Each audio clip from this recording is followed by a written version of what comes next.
Mari kita berdoa. Inilah janji kami ya Tuhan, kalau ku hidup bagimu. Dan biarlah setiap diri kami sebagai anak-anak-Mu, sebagai umat-Mu dan sebagai pelayan-Mu, kami boleh menjalani kehidupan kami sampai akhir hidup kami untuk kami selalu hidup bagi Engkau ya Tuhan. Untuk kami selalu hidup berkenan di hadapan-Mu. Tuhan, biarlah melalui kebenaran-Mu pada hari ini, kebenaran firman ini boleh mengingatkan, mengajarkan bagi setiap diri kami, bagaimana kami boleh menjalani kehidupan kami setiap sampai akhir hidup kami ya Tuhan. Dan kiranya Engkau juga boleh mengurapi setiap diri kami, sehingga kami boleh memahami akan kebenaran firman Tuhan yang akan disampaikan. Dan biarlah Roh Kudus juga mengurapi hamba-Mu yang akan memberitakan kebenaran firman Tuhan pada saat ini. Doa ini kami panjatkan dalam nama Tuhan kami Yesus Kristus. Amin. Jemaat dipersilahkan duduk kembali. Jemaat yang terkasih, saya undang untuk setiap diri kita boleh membuka satu bagian firman Tuhan dari surat Efesus. Efesus pasalnya yang ketiga, ayatnya yang ke-14 sampai ke-21. Surat Efesus pasalnya yang ketiga, ayatnya yang ke-14 sampai ke-21.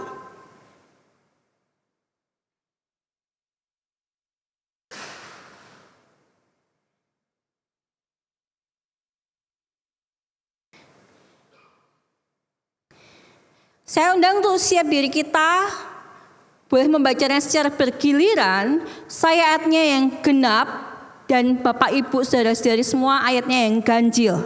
Saya akan bacakan dari kitab TB2. Doa Paulus. Itulah sebabnya aku sujud kepada Bapa.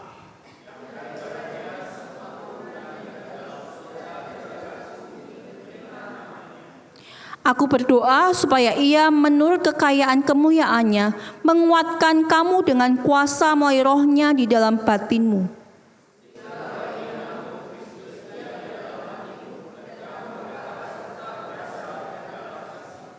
Aku berdoa supaya kamu bersama-sama dengan semua orang kudus dapat memahami betapa lebarnya dan panjangnya dan tingginya dan dalamnya kasih Kristus.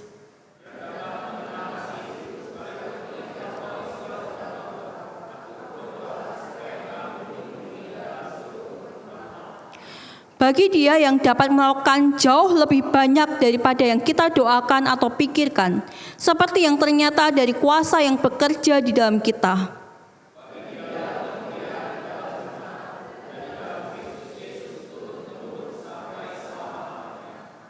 Amin. Sebelum kita melanjutkan, saya ajak untuk siap diri kita, saya ajak untuk siap Bapak Ibu, saudara-saudari semua dapat bangkit berdiri. Kita mau menggerakkan tubuh kita. Tangan ke depan. Kita mau meregangkan tangan kita. Dapat bergerak Bapak Ibu. Kondisinya tidak ada yang sakit. Oke. Kita mau putar kepala kita ke kiri. Oke, sekarang ke kanan. Ada yang lehernya sakit? Saya yakin enggak. Jadi Bapak Ibu, silahkan Bapak Ibu dapat duduk kembali. Nah, jadi Bapak Ibu, ketika siap diri kita dapat menggerakkan semua anggota tubuh kita, berarti ada tenaga yang menolong tubuh ini untuk bergerak. Betul atau betul? Betul ya.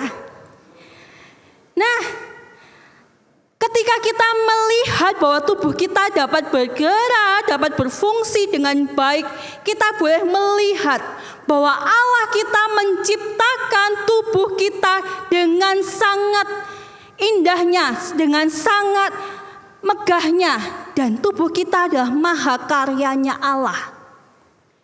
Kenapa saya mengatakan bahwa tubuh kita adalah mahakaryanya Allah? Karena setiap diri kita tahu tubuh kita terdiri dari banyak organ dan banyak sistem. Kita tidak dapat memikirkan bagaimana secara spesifiknya tubuh kita bekerja bersama-sama, setiap sistem maupun organ-organ tubuh itu. Dan ketika kita melihat bahwa tubuh kita sangat merupakan mahakaryanya Tuhan, kita tidak dapat mengatur, oh saatnya mata ini sakit, oh ini saatnya mata kita itu sehat. Kita nggak bisa mengatur seperti itu.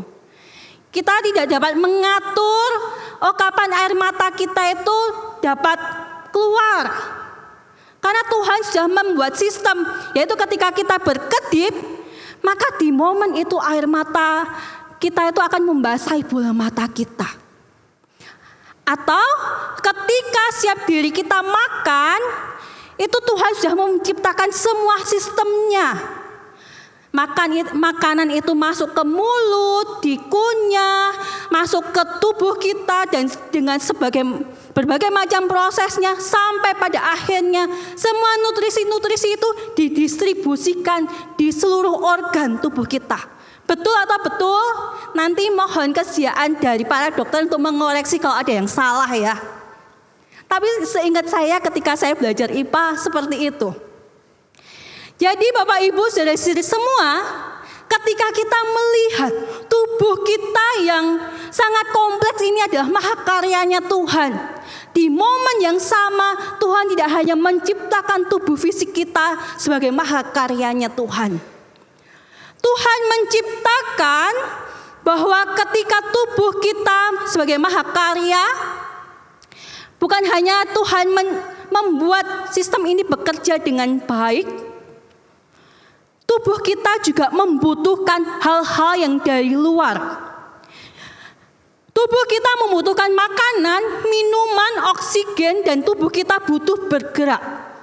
Supaya apa? Makanan, minuman, dan oksigen itu yang masuk di dalam mulut kita kunyah, dan semua saringnya itu terserap di dalam semua organ tubuh kita. Dan itu membuat organ tubuh kita menjadi optimal sehingga kita dapat bekerja, beraktivitas, dan juga bergerak. Sama dengan manusia batin kita. Kalau tubuh kita adalah mahakarya Allah, manusia batin kita juga adalah mahakaryanya Allah. Di momen yang sama ketika Tuhan menciptakan tubuh jasmani kita, Tuhan juga menciptakan manusia batin di dalam kehidupan siap diri kita. Manusia batin di dalam kehidupan siap diri kita adalah menjadi pusat kehidupan rohani seseorang. Yang di dalamnya terdiri dari hati yang merupakan pusat perasaan dan juga kehendak, di mana tempat kasih kepada Allah bersemayam dan juga tumbuh. Dan di dalam manusia batin itu juga ada iman, yaitu keyakinan dan keteguhan kepada Allah dan juga firman-Nya. Dan sebagai dasar di mana firman itu menjadi dasar pengharapan dan juga kekuatan kehidupan siap diri kita. Allah juga menciptakan di dalam manusia batin itu juga ada karakter, yaitu buah dari kebenaran yang dipraktekkan sehingga memancarkan sikap yang memancarkan kemuliaan Allah.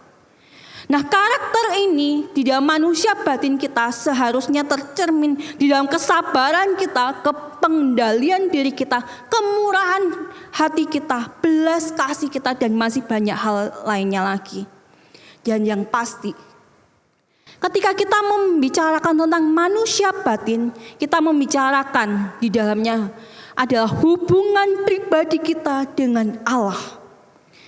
Bagaimana kita membina relasi yang intim dengan Allah melalui penyembahan, melalui doa, dan melalui firman Tuhan yang kita baca, yang kita renungkan setiap harinya. Jemaat yang dikasihi Tuhan, ketika makanan itu menguatkan dan menjadi nutrisi bagi tubuh kita, sama halnya dengan doa, kebenaran firman Tuhan, komunikasi kita dengan Tuhan yang kita lakukan setiap harinya, itu adalah makanan manusia batin kita. Jadi, kalau seandainya kita setiap harinya butuh minum, butuh makan, supaya tubuh kita punya tenaga, tubuh kita bisa bergerak, Jadi sudah seharusnya kita juga melakukan hal yang sama untuk kita memiliki waktu teduh bersama-sama dengan Tuhan, waktu berdoa bersama-sama dengan Tuhan, membaca kebenaran firman Tuhan setiap harinya sebagai makanan manusia batin kita. Jemaatku yang terkasih, ketika kita membicarakan fisik dan juga manusia batin kita, ketika kita melihat fisik kita dapat lemah, dapat rapuh, dapat sakit, begitupun dengan manusia batin kita. Kalau kita tidak menjaga manusia batin kita, kerohanian kita, maka manusia batin kita juga dapat lemah. Tidak kuat untuk menghadapi badai kehidupan, tidak kuat untuk menghadapi godaan dosa, tidak kuat untuk menghadapi tekanan dunia ini. Jadi kalau seandainya setiap hari kita beraktivitas untuk melatih otot-otot kita, sudah seharusnya kita juga melatih manusia batin kita setiap harinya, yaitu dengan memastikan bahwa hidup kita selalu sesuai dengan standar Allah, yaitu kebenaran firman Tuhan. Betul Bapak Ibu? Betul. Dan sama seperti tubuh kita membutuhkan asupan, manusia batin kita juga seperti tadi dikatakan membutuhkan asupan juga. Oleh sebab itu, jemaatku yang terkasih, menariknya Paulus menuliskan surat Efesus kepada jemaat di Efesus ini. Di dalamnya dia menjabarkan bagaimana kehidupan setiap orang-orang percaya itu dapat memiliki manusia batin yang baik, manusia batin yang sehat. Rasul Paulus menjabarkan bahwa di dalam Efesus 1 ayatnya yang ke-15 sampai ke-23, Paulus menjabarkan bagaimana manusia batin itu dalam kondisi baik. Yang pertama, yaitu di momen ketika manusia mengalami pencerahan, manusia batin itu mengalami pencerahan rohani.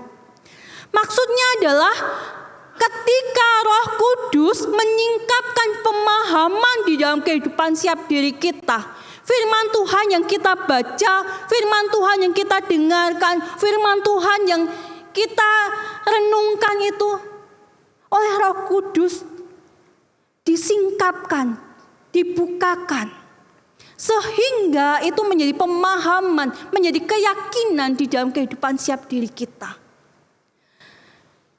Setelah Roh Kudus menyingkapkan pemahaman itu, sama seperti tubuh kita, ketika makanan itu sudah dikunyah, dan ketika masuk di dalam tubuh kita, maka semua sari-sari itu akan diserap dan menguatkan tubuh kita. Sama dengan manusia batin kita.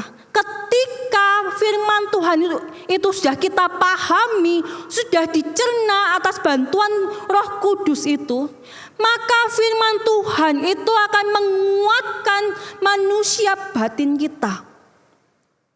Dan itu menjadi doa dan juga permohonan Rasul Paulus di dalam kitab Efesus 3 ayatnya yang ke-14 sampai ke-21 yang nanti akan kita bahas secara mendalam. Dan ketika setiap diri kita sebagai manusia batin kita sudah mengalami pencerahan dari Allah dan sudah kuat, kondisinya baik, maka di momen itu kita sudah siap untuk menghadapi kondisi-kondisi di luar. Dan istilah Rasul Paulus adalah kita siap untuk menghadapi peperangan rohani itu.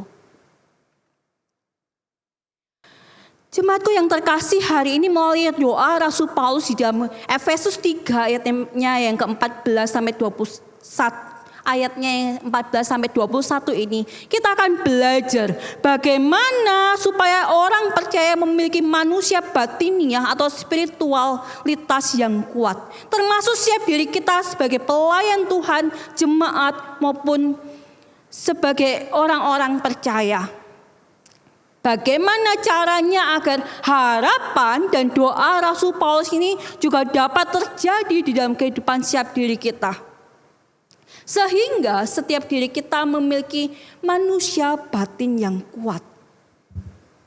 Yang pertama adalah kita mau melihat di mana Rasul Paulus meminta dalam doanya kekuatan dari Roh Kudus. Manusia batin kita tidak dapat kita usahakan sendiri. Tetapi di dalam kitab Efesus 3 ayatnya yang ke-16. Di sini dikatakan, aku berdoa supaya ia menurut kekayaan kemuliaannya menguatkan kamu dengan kuasa melalui rohnya di dalam batinmu. Jadi kita meminta supaya Roh Kudus menguatkan batin kita. Dan menguatkan di sini menggunakan kata krataitonei yang berarti diperkokoh sedemikian rupa sehingga sanggup bertahan menghadapi tekanan yang sangat ekstrim. Di mana pada waktu itu kota Efesus penuh dengan tekanan. Ada penyembahan berhala Artemis. Orang-orang pada waktu itu sangat dekat dengan sihir dan intimidasi sosial. Dan Rasul Paulus tahu bahwa jemaat Efesus tidak akan kuat jika mengandalkan motivasi dirinya sendiri. Oleh sebab itu, mereka membutuhkan pasokan kekuatan supranatural dari Allah, yaitu Allah Roh Kudus untuk bekerja di dalam kehidupan setiap diri kita. Jemaatku yang terkasih, banyak orang pada masa sekarang ini juga tampak kuat dari luar. Bahkan banyak pelayan Tuhan mengalami tampaknya kuat, tetapi sebenarnya mengalami burnout atau kejenuhan rohani di dalam melayani. Dan semuanya itu terjadi karena sebagai pelayan Tuhan, sebagai umat Allah, menjalani seluruh kehidupan maupun kehidupan pelayanan itu hanya mengandalkan kekuatan diri kita sendiri, kekuatan daging kita sendiri, mengandalkan pengalaman, hanya mengandalkan karisma atau talenta kita semata. Sebagai umat Tuhan, sebagai seorang pekerja, sebagai umat Allah, kita sibuk untuk mengasah ini itu, tetapi kita terkadang lupa bagaimana kita mengasah kehidupan rohani kita, bagaimana kita intim dengan Tuhan. Dan ketika setiap diri kita mengalami itu semua, maka kita akan rentan dengan manusia batin kita. Tetapi ketika Roh Kudus bekerja di dalam kehidupan setiap diri kita, maka setiap diri kita akan memiliki kekuatan untuk menghadapi godaan, menghadapi permasalahan, menghadapi pergumulan kehidupan di dalam pelayanan kita juga. Yang kedua, kita juga belajar bagaimana manusia batin kita dapat kuat. Yaitu kita meminta dalam doa supaya setiap diri kita dapat berakar dan dibangun di dalam kasih Kristus. Jadi Bapak Ibu, ketika setiap diri kita sudah mengenyam akan kebenaran firman Tuhan itu, maka kita dipanggil firman Tuhan itu tertanam kuat di dalam kehidupan setiap diri kita. Paulus berdoa supaya kamu berakar serta berdasar di dalam kasih. Paulus juga melanjutkan bahwa ketika Kristus tinggal secara permanen dan di momen itu, maka setiap kehidupan setiap diri kita akan berakar dan juga memiliki fondasi yang kuat di dalam kasih Kristus itu. Sama seperti sebuah pohon dan juga bangunan. Ini adalah dua penggambaran yang dipakai oleh Rasul Paulus. Paulus memakai dua metafora pertanian, yaitu berakar, dan juga penggambaran arsitektur, yaitu berdasar atau memiliki fondasi yang kuat. Di mana Kristus ingin tinggal secara permanen di dalam kehidupan setiap diri kita. Kristus ingin supaya dialah yang menjadi pemilik rumah hati kita. Kristus rindu supaya setiap diri kita menjadikan kasih-Nya sebagai fondasi, sebagai akar pertumbuhan manusia batin kita. Kita harus mengingat bahwa ketika setiap diri kita tidak berfondasikan kasih Kristus, ketika kita tidak memiliki dasar yang kuat, maka kita sangat mudah untuk diombang-ambingkan dengan pengajaran-pengajaran yang tidak benar. Selanjutnya kita akan melihat ketika setiap diri kita mengizinkan Roh Kudus menguasai hidup kita, berkarya dalam hidup kita, dan ketika kita hidup memiliki akar yang kuat, memiliki fondasi yang kuat di dalam Kristus itu, maka selanjutnya kita harus memiliki pengalaman yang kuat di dalam Tuhan.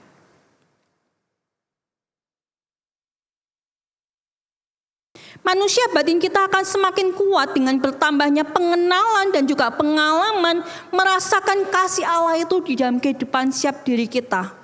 Oleh sebab itu di dalam kitab Efesus 3 ayatnya yang ke-18 sampai 19a dikatakan, "Aku berdoa supaya kamu bersama-sama dengan segala orang kudus dapat memahami betapa lebarnya dan panjangnya dan tingginya dan dalamnya kasih Kristus, dan dapat mengenal kasih itu sekalipun ia melampaui segala pengetahuan." Allah ingin supaya setiap diri kita bukan hanya tahu di otak kita, tetapi mengalami, oh betul bahwa kasih Allah itu aku rasakan di dalam kehidupanku. Ketika aku di dalam pencobaan, Tuhan menguatkan aku. Ketika aku jatuh terpuruk, tidak ada orang yang menerima aku sekalipun. Tuhan sanggup untuk menerima aku. Ketika aku tidak dapat memulihkan kondisiku yang terpuruk, yang jatuh di dalam lubang dosa itu, Tuhan sanggup memulihkan seluruh aspek kehidupan setiap diri kita. Bahkan kita juga dapat melihat besarnya kasih Allah itu melalui penerimaannya kepada setiap manusia yang berdosa. Kasih Allah itu yang sangat besar menerima semua orang dari berbagai macam suku, dari berbagai macam etnis, diterima oleh Tuhan ketika mereka percaya kepada Yesus Kristus. Oleh sebab itu jemaat yang terkasih, ketika kita semakin dekat, memiliki pengalaman dengan Tuhan, di momen itu kita akan semakin kuat di dalam Tuhan. Tetapi menariknya, Rasul Paulus juga menyatakan bahwa manusia kita, setiap diri kita memiliki keterbatasan pengetahuan terhadap Allah. Rasul Paulus mengemukakan dua realita tentang Allah. Yang pertama, manusia sulit memahami seutuhnya akan kasih Kristus karena Allah Tritunggal atau Kristus dan juga Kristus itu melampaui pengetahuan manusia. Di dalam bahasa Yunani menggunakan hyperbolosantes gnoseos. Nah, kata hyperbolos ini itu adalah sesuatu yang di luar, itu adalah batas paling maksimal dan melampaui lagi. Jadi tidak ada kata yang menggambarkan itu. Jadi tidak ada hal yang dapat menggambarkan betapa besarnya dalamnya kasih Allah itu di dalam kehidupan manusia. Manusia tidak dapat, oleh sebab itu manusia tidak dapat sepenuhnya memahami Allah. Karena Allah melampaui akal pemikiran setiap diri kita.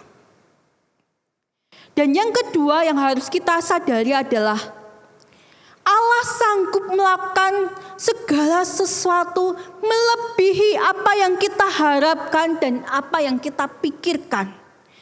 Di mana dalam bahasa Yunani menggunakan kata hyperexperioso.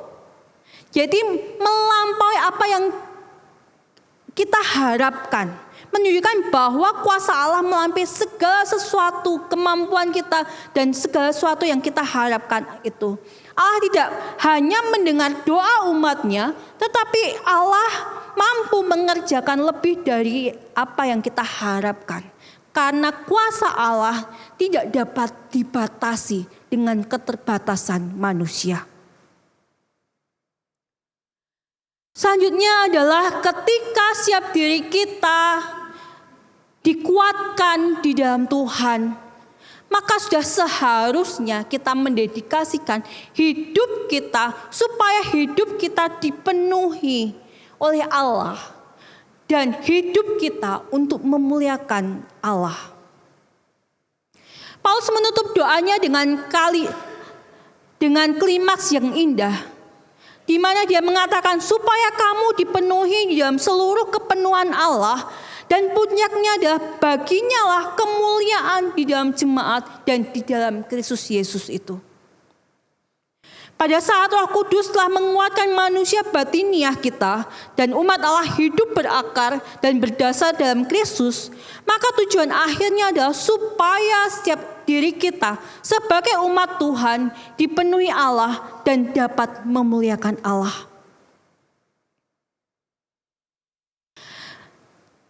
Maksud dari kepenuhan Allah atau dalam bahasa Yunani pleroma atau theo ini adalah kita hidup semakin hari semakin serupa dengan Kristus. Karakter Kristus itu yang kasih, penuh kasih, kelemah lembutan, menerima orang lain. Semuanya itu tercermin di dalam kehidupan siap diri kita. Jadi ini adalah menjadi tolak ukur kehidupan siap diri kita. Ketika kita mengatakan manusia batin kita baik-baik saja dalam kondisi sehat, berarti di dalam sikap kita, di dalam tingkah laku kita, kita dapat mencerminkan karakter Kristus itu di dalam kehidupan siap diri kita. Dan pada akhirnya, ketika kita hidup untuk memuliakan Allah, yaitu doxa, di mana kehidupan kita penuh dengan Allah, maka dampaknya adalah kita mewujud nyatakan kasih Allah itu, kemuliaan Allah itu di dalam kehidupan kita bergereja. Kita mewujud nyatakan kasih Allah itu ketika kita memperlakukan orang lain sesama kita, umat Tuhan yang lainnya. Jemaatku yang terkasih, bagi siap diri kita yang pada saat ini, kita harus mengingat bahwa kita adalah manusia yang sangat rentan, mudah goyah. Kita ingat bahwa kita mudah untuk menghadapi tertekan karena tekanan dari luar. Firman Tuhan hari ini mengingatkan bahwa kekuatan terbesar kita untuk kita dapat menghadapi semuanya itu bukanlah kemampuan kita, bukanlah karena kita ahli dalam membangun relasi kita, atau kita memiliki pengalaman yang banyak, melainkan kita dapat kuat karena Roh Kudus bekerja di dalam kehidupan siap diri kita. Mungkin Tuhan belum mengubah keadaan luar kita masih diliputi dengan godaan, kita masih ada tantangan, tekanan di dalam dunia kerja, kita masih memiliki konflik di dalam keluarga, kita masih punya konflik dengan sesama. Mungkin semuanya belum diubahkan.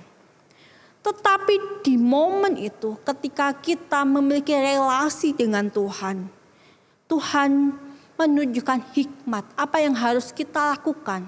Tuhan memberikan kekuatan, apa yang harus kita jalani, bagaimana kita menjalani kehidupan siap diri kita itu. Sehingga lama-kelamaan percayalah Tuhan sanggup menolong siap diri kita untuk mendapatkan keberhasilan, untuk menjalani kehidupan kita. Kita sanggup melawan godaan-godaan kita. Kita sanggup bertahan menghadapi tekanan-tekanan yang ada di luar kita. Jemaatku yang terkasih, kita harus ingat. Harapan Rasul Paulus, doa yang diucapkan Rasul Paulus itu juga menjadi doa dan harapan yang ditujukan bagi setiap diri kita. Tuhan menginginkan setiap diri kita kuat di dalam Tuhan. Yaitu dengan cara setiap diri kita mengizinkan Roh Kudus bekerja dan menguatkan kehidupan setiap diri kita. Kita dapat kuat di dalam Tuhan. Ketika kita menjadikan Kristus sebagai pusat kehidupan kita. Kita menjadikan Kristus sebagai akar dan juga fondasi kehidupan setiap diri kita. Dan kita juga harus mengingat, jangan pernah membatasi pekerjaan atau karya Allah di dalam kehidupan setiap diri kita. Jangan pernah mengukur, kok doaku belum dijawab sih? Kenapa? Dan itu membuat kita ragu. Jangan pernah melakukan semuanya itu. Karena kuasa Tuhan, karya Allah melampaui apa yang kita pikirkan. Tuhan paling tahu apa yang kita butuhkan. Tuhan tahu apa yang terbaik di dalam kehidupan setiap diri kita. Ketika setiap diri kita masih diizinkan untuk menghadapi tekanan itu, percayalah Tuhan ada bersama-sama dengan kita. Tuhan akan menguatkan kehidupan setiap diri kita.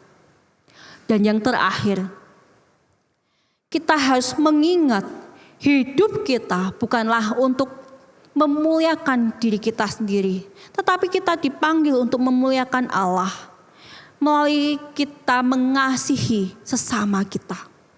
Biarlah kebenaran firman Tuhan ini boleh menguatkan dan meneguhkan kehidupan setiap diri kita. Dan biarlah kebenaran firman Tuhan ini dapat kita lakukan di dalam kehidupan kita hari lepas hari.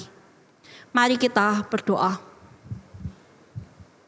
Tuhan yang penuh dengan kasih, Engkau tahu bagaimana kehidupan kami pada saat ini. Biarlah kami sebagai umat-Mu, kami sebagai anak-anak-Mu, kami boleh belajar bagaimana kami kuat dalam Engkau ya Tuhan. Tuhan, kami memohon kiranya Roh Kudus selalu berkarya di dalam kehidupan setiap diri kami. Biarlah Roh Kudus boleh menyingkapkan pemahaman-pemahaman melalui pembacaan kebenaran firman Tuhan itu juga ya Tuhan. Dan biarlah Roh Kudus juga boleh berkarya di dalam kehidupan setiap diri kami, menguatkan dan meneguhkan iman setiap diri kami juga Tuhan. Tuhan, biarlah kami sebagai umat-Mu dan anak-anak-Mu, biarlah kami semakin hari semakin hidup berakar di dalam Engkau juga Tuhan. Biarlah kami di dalam kehidupan kami ketika kami bekerja, ketika kami ada di rumah, ketika kami melayani, ketika kami ada di dalam lingkungan pergaulan kami selalu berpadanan dengan kebenaran firman Tuhan itu. Tuhan, biarlah kami juga boleh memohon. Kau tahu Tuhan, seringkali kami mengandalkan logika kami. Seringkali kami menolak ukur karya-Mu dalam hidup kami dengan logika kami ya Tuhan. Tetapi di momen ini biarlah kami boleh belajar untuk kami tidak menutup karya kasih-Mu dalam hidup kami dengan keterbatasan pemikiran kami. Tuhan, kami juga boleh memohon kiranya Engkau juga boleh menolong setiap diri kami untuk kami dapat mengalami kepenuhan di dalam Allah dan kami dapat hidup untuk memuliakan Allah melalui kehidupan kami sehari lepas sehari ya Tuhan. Tuhan, Engkau tahu bahwa kami lemah, tetapi Engkau adalah Allah yang tidak terbatas. Biarlah Engkau boleh berkarya dalam kehidupan kami hari lepas hari. Doa ini kami lihatkan dalam nama Tuhan kami Yesus Kristus. Amin.